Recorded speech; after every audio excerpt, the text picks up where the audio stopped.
We coming and gonna enjoy Thanksgiving together and still feel like we whole. Dear God, we thank you for the opportunity to be here today to do your work.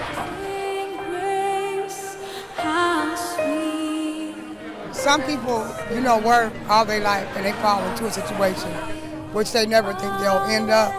And unfortunately, I'm one of them. And we're just here to make sure all the other children, other ones are at school, but mainly for the babies to have a fortunate, blessed Thanksgiving. When I didn't have no Medicaid, I would come down here to get my medicine, and they really helped me out a lot. They take my finger stick, they check my blood pressure. It's a lifesaver.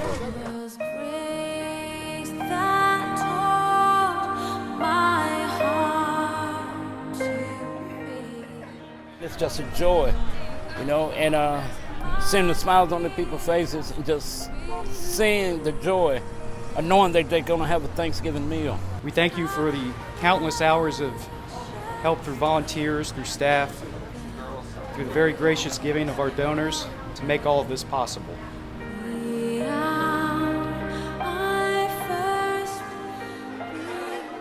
Was helping out the community, and I have been in need at one time, so it just feels good to help whenever you can to help out. Yeah, so it's a good thing. It's a good feeling. I want to keep in mind every family we serve today and see the face of your Son in every smile that we encounter, every hand that we hold, everyone that we can hug and be with. We want to do that with all the love and grace that we can.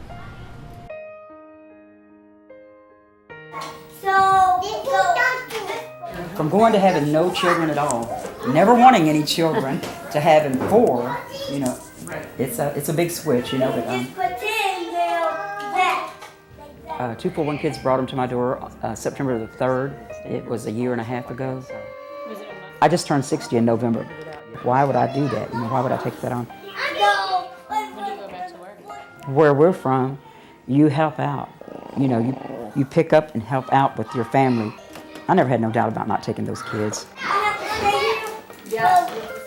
I worked for a while after I had the 2 small ones here, and so I'd have to take off days at a time from work. So finally, I just took a leave of absence. You go from making, say, $350 to $400 a week, bringing home every week, to having no money coming in at all in your pocket, and that's been the hardest part. The only income that I have coming in right now is the money that they receive from their check from, I guess it's called ADC, which is not very much for 4 kids. It barely covers my rent here. Don't swing that around in feet. But the beds for Sophie and William was a great help. I didn't have money to get them. I wouldn't have had no beds for them if St. Vincent de Paul hadn't come through and helped me.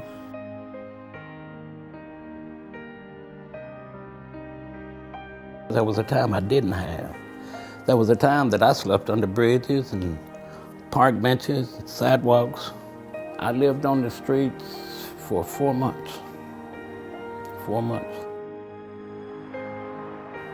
I was absolutely surprised about the courtesy and the helpfulness and the eagerness of them to see that I would make it. Not just to help me, but to help whoever comes through those doors needing that help. My life it went full circle. I met my beautiful wife here in this city through the help of St. Vincent de Paul, getting me stabilized to where I could actually keep a home and keep the bills paid. And going and listening to their counselors about financial guidance and things. I always spend time talking to someone, showing them that, hey, if you do this, and if you use their programs, it will help, because it helped me. I am a witness to it. We want to pray most importantly, Lord, for all those people that will still go without, for those that will still be cold and hungry. But we ask that we all remember that it's more than the material possessions, that it's all about the love we can share with one another, neighbors in need, our family, our friends, and most importantly with you. I love those kids. They're my blood, and I'm going to take care of them. But that's the way we do every night. Huh? I love you too.